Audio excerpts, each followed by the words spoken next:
In this video, I would like to demonstrate a process in Downstream, which is recovery process from the RIPP scheme.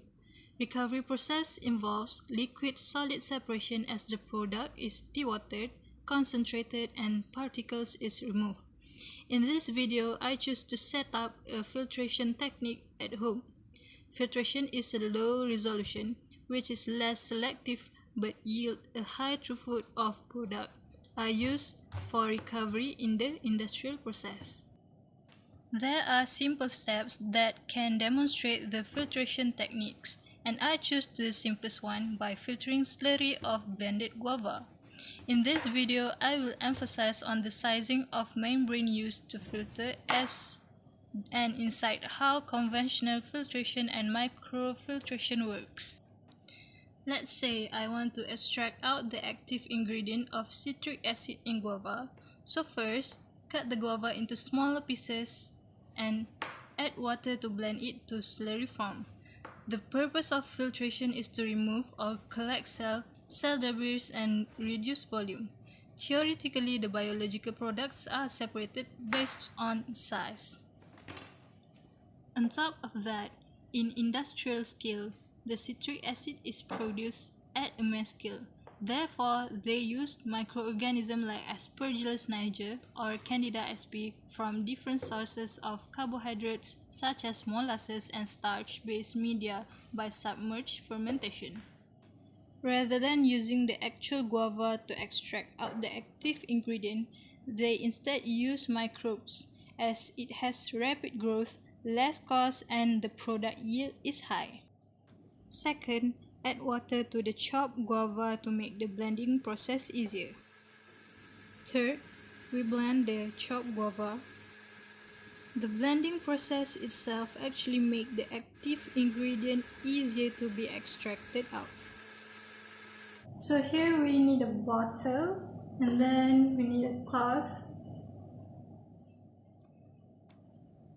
Thirdly, secure the cloth on the top of the bottle using rubber band. Make sure the cloth is pushed a little deep into the bottle, which is to avoid the slurry from spilling around. The cloth represents the microfiltration. In microfiltration, there are two designs, which is the dead-end filtration and cross-flow or tangential filtration. This is to demonstrate the dead-end filtration. Fourth, pour the slurry onto the cloth and apply some pressure on the top of the slurry using spoon. It is to force out the filtrate from the slurry.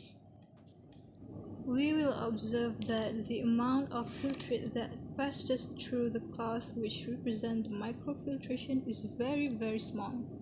This indicates that the impure solid suspension is filtered out most of them and allow only small size of molecules to pass through. Inline, or also known as dead-end filtration, the feed stream is forced completely through the membrane, which results in particle accumulation on membrane surface and a particle-free permeate. So this filter represents the conventional filter, where the pore size is bigger and allow many impure liquid suspensions to pass through. Hence, we can see how the difference of pore size efficiently filter the solid suspension.